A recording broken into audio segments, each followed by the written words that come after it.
আমি আমার পাশের বন্ধন স্কুলের পাশে দাঁড়িয়েছিলাম। আমি স্কুল যাইনি, ছুটিতে ছিলাম। এমন সময় একটা আননোন নাম্বার থেকে ফোন আসলো। ফোন প্রথমে চিনতে পারিনি, পরে সে পরিচয় দিল আমি গৌসল আলম। পরে সে বলল যে তুই যা আপিল করছিস এই মামলাটা আজকে উইথড্র করতে হবে। আজকে উইথড্র না করলে 24 ঘন্টা টাইম দেবো, এর মধ্যে তো যত প্রস্তুতি খাওয়া দাওয়া সব শেষ করে নে, আমি 24 ঘন্টার মধ্যে জবাই করব। তো জবাই শেষে তোর ছেলে, তোর সন্তান সবাইকে শেষ করে দেব এবং গোষ্ঠী নিপাত করব।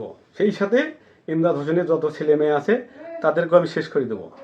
তোকে মামলা তোলার জন্য বলছি, এখন যা কোর্টে গিয়ে মামলা তুলে নিয়ে আয়। না তুলতে পারলে রেডি হ, তোকে জবাই করব, যেখানে পাবো যখনই পাবো। তোর সময় শেষ, তুই প্রস্তুতি নিয়ে নে, কর্মাবলী নিয়ে নে, সব কিছু এইভাবে হুমকি দিচ্ছে। বর্তমানে আমি হুমকির মুখে আছি এবং আমি এই কারণে মামলা করার জন্য কোর্টে যাই এবং একটা জিডি করি থানায়।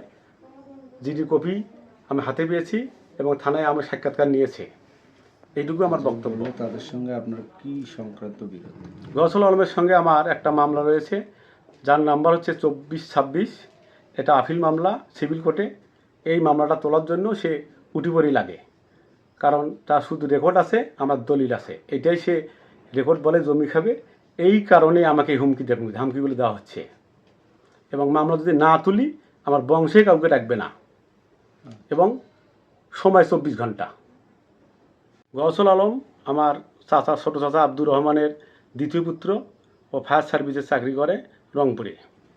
সে আমার আপন চাচাতো ভাই।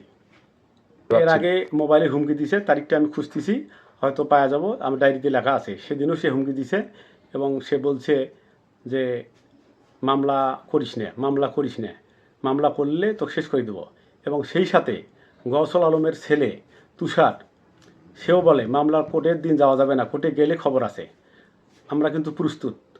আর তার ছেলেও আমাকে হুমকি দিয়েছে। আমার নাম মোহাম্মদ মোশাররফ হোসেন, সহকারী শিক্ষক, পূর্ব সাবরডি বালিকা উচ্চ বিদ্যালয়।